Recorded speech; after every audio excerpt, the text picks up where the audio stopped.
Simon Johnson. I'm the Director of UK Credit Management for SIG. For the UK operations, we're a European construction material distributor. In the UK, we turn over $1 billion and over 1 million transactions, and we have approximately 200 branches. Yes, probably setting up the achieving the CICM. We were one of the first companies to achieve it back in, I think it was end of 2010, 2011. A very highly motivated team that we were put through our paces, and we achieved some industry awards at the time. So it was all a very positive, highly motivated team, a very pleasurable team to manage. Well, I think if I go back to that period, it was quite a good growth period for the business. We were taking on various acquisitions, and that was pumping up the daily volumes rapidly, and having to create acquisition plans, etc. So many issues to manage. So what I did at the time was to create what I called a PEAP room, PEAP. So a separate room where we went in every day. So this looked at people issues, environment. So the micro and the macro environment, how is impacting the business, how the market was doing in construction. Accounts, specific customer issues that we needed to debate as a team, and then the NP being process, which was the types of processes we need to improve to enhance customer service, debt management, etc. So I suppose that was the precursor to what they call the daily huddles now, but I at the time I called it PEAP, and focused on those four main areas. So we had four whiteboards up in a room, and we used to discuss the issues daily initially, and then as things started to ease, we moved to weekly and then to monthly. Well, I think all credit managers would view the business sometimes sees them as a cost center, and a negative in terms of their interaction with customers. I kind of flip that on the other coin and say, no, it's actually a positive. We have probably many in terms of SIG, tens of thousands of customer conversations per month. And that's a unique customer journey. That's something that, from a marketing perspective, they need to take into consideration. I think by enhancing customer service in the credit team, we can definitely be a contributor to the net promoter scores. On the customer journey, we shouldn't be overlooked as a key business function to help our customers' experience and our customers' journeys. So I think it's something that we certainly can add value on. So as well as helping our customers, we have unique solutions of how we help our customers' working capital.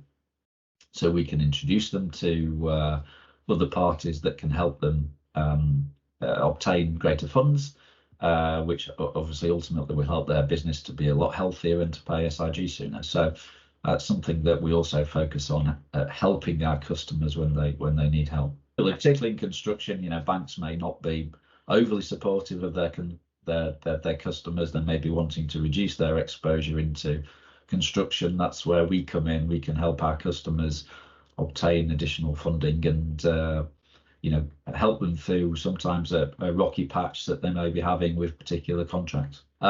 Probably two important ones there are forecasting, being able to recognise the direction of a market, what's going to happen in 2 or 3 months' time, what we need to start planning for now, and how we manage stakeholder communication as part of that process. So you can see the trends, you can see the cycles in advance, because you've been through those periods before in the business, in the industry, and you can see what's going to happen and what potentially risks are ahead that you need to mitigate.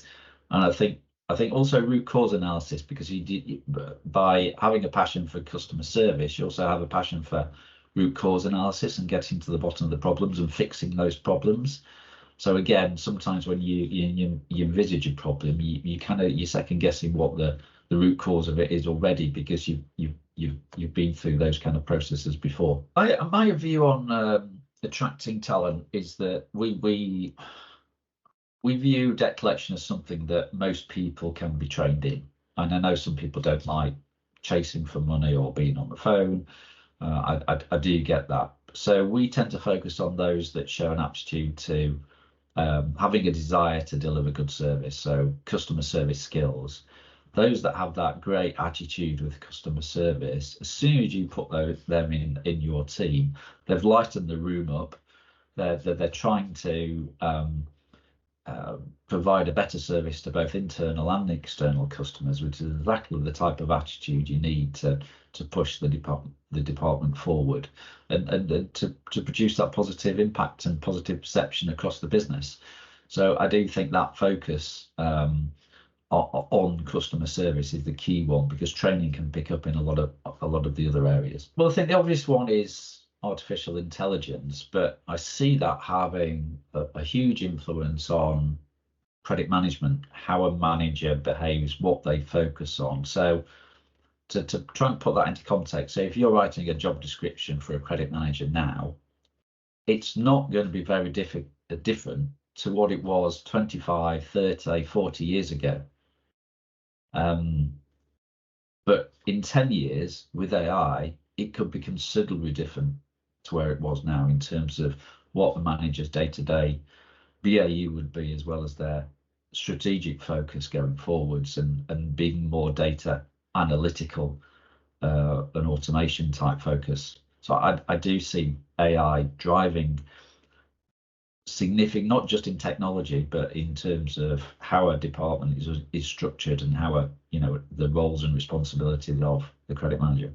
Well, I think thinking about that question, it's potentially they have an opportunity to be a customer expert. Again, going back to how credit is perceived, that there seems to be in a lot of organisations this misunderstanding that credit can't contribute to the customer journey. I think credit managers can be the go-to customer service experts, because they're sometimes in the centre of those universes and they see everything that's going on with the business. They see the type of queries that are coming up, so they can be part of that solution. We also see that they can be multi-channel experts with the technology that's been and the automation that's been implemented. And the other point I've put is data analytics experts as well, drilling down into that data, being able to produce instant statistics and KPIs and SLAs for the business. That is crucial to I think selling the department as hitting those KPIs and moving forwards. What excites me the most, I think it's the fact that you can be those experts within the business, but you've got to sell yourself.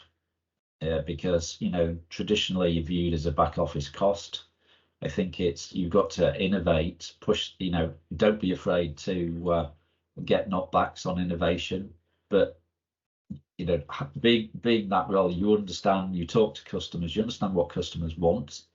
You understand what the business needs to deliver their strategies. You understand what the customers are asking for. So you're in a very unique position to be that customer service expert within the business, and I think people should sell themselves in that particular role to be involved more in those positive conversations regarding customer service. People fear change in different ways, don't they? It's they can either see it as a negative, because they can either see their status quo being impacted, which is always going to cause some people some fear. Excuse me. Other people look at that as an opportunity, because it's going to evolve into something better, something more exciting, something where you can enhance your deliverables to the business. My first boss, David Elliott in Lucas Industries, was a really great guy. He gave me a lot of grounding in how to manage. I used to watch him and how he dealt with certain situations, which really helped me in the future. And then when I moved to SIG, John Hudson, bless him, who unfortunately passed away with cancer, was a really supportive manager and would always listen and would always support ideas. And in the wider industry, I'd probably say I followed Phil King's career, because we took similar exams. And obviously, I took inspiration from where Phil had come from, where he went to in terms of the experience he gained and and the different roles he took on. So probably an obvious one there, but it is a genuine one for me. Pieces of advice. There's 5 things I would say. Probably have to write them down. So manage your time effectively. Don't be afraid to push meetings back if you've got something higher priority. Deal with the high priority issues first. Move things around, even if it annoys other people. You've got to do what you need to do first. That would be the first thing. I'd say secondly, go on a charm offensive with the business. And what I mean by that is sell your team, sell your department, sell how you add value both internally and externally, but represent that in a way that makes sense to the audience. So don't talk about DSO because they'll just fall asleep. Talk about the interest you saved, and that could have bought 5 new sparkly trucks, or paid for another salesman in another branch. So put it in a way in which the audience understands how you're deriving the value. I would always say just make sure you develop systems where you've got that data to hand, so you can immediately respond to senior management with, well, the reality of the situation is X, Y, and Z, because here's the data. So you don't go away and come back 2 weeks later. You've got it there and ready to show them that you're on top of these numbers. You know exactly what the numbers are. Fourthly, I call it seek out the noise. So actively engage with the business to find out where the frustrations are. Constantly ask for feedback. Attend regional meetings, attend sales meetings, understand where the frustrations are of the business and of customers with the credit team, and drill down to why that is. Look at the root cause, fix that root cause, because sometimes it's misunderstanding, sometimes it's training, sometimes it's people not understanding the policies. And as soon as you communicate that, they then say, oh, I understand why you're doing it that way now. I didn't understand before. So thank you for taking the time to explain it. And I think that's crucial, because those frustrations are obviously sometimes nothing you're doing wrong. It's just how it's communicated and people's understanding of why you do things in a certain way. And lastly, I would say manage expectations, because if you can see that you're struggling with particular workloads and you've got several priorities, then proactively engage with those stakeholders in those priorities to say, this may be 2 days late. The last thing you should do is wait to be chased. Never, ever wait to be chased. Always be proactive. Say, it's going to take me 3 days before I can start to look at this particular project. So please bear with me. Don't wait to be chased 2 days later.